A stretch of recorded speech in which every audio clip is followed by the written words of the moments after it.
The Archers. Michael Powell and Emmerich Pressburger made 13 films together under this logo.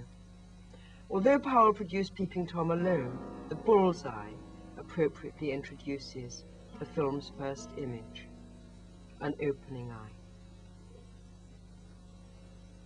The eye opens onto a street. A man approaches a prostitute to the sound of a faint whistling. A 16mm camera hidden under his duffel coat carries the man's movement forward. The film's camera is forced out of focus and subordinated to the voyeuristic camera eye, and so is the audience. We see the space between the one who's watched and the one who's surreptitiously watching.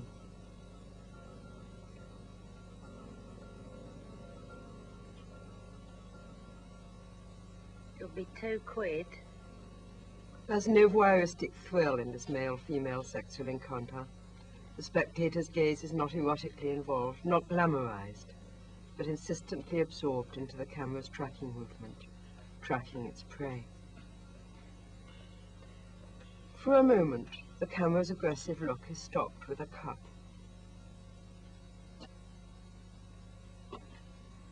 And then it continues inexorably on its way. Shut the door. When the spectator's look is aligned for so long with the camera's, paradoxically, they both become self-conscious, and the film begins to parody the presumption that the camera's look is male, and absorbs even the women in the audience. Its aggression and its insistence raise questions about the cinema itself, how it appeals to voyeuristic instinct. The gas fire, the nylon stockings, the poor bed set. For a moment, the film's social observation overwhelms its voyeurism. But then, as Dora begins to get undressed, the scene changes again. Almost imperceptibly, voyeurism shifts to its close associate, sadism. As the camera's active look bears down on its passive object, the music begins, and the space created by looking is closed by fear. Dora sees something, and her eyes freeze with terror. A camera records a scene, one specific moment in time, which is then fossilized in time. Once projected, that moment can be replayed and repeated. The camera's look at a scene becomes the spectator's look at the screen. Here, the different times of spectatorship are doubled up again. The screen changes size.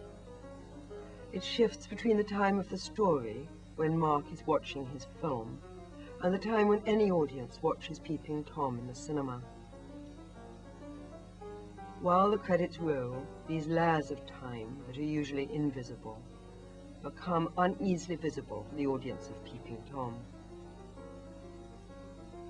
The story is showing us an extreme, a perversion, but it also reflects outwards onto the cinema's intrinsic fascination with looking and the ease with which it can make Peeping Toms of us all.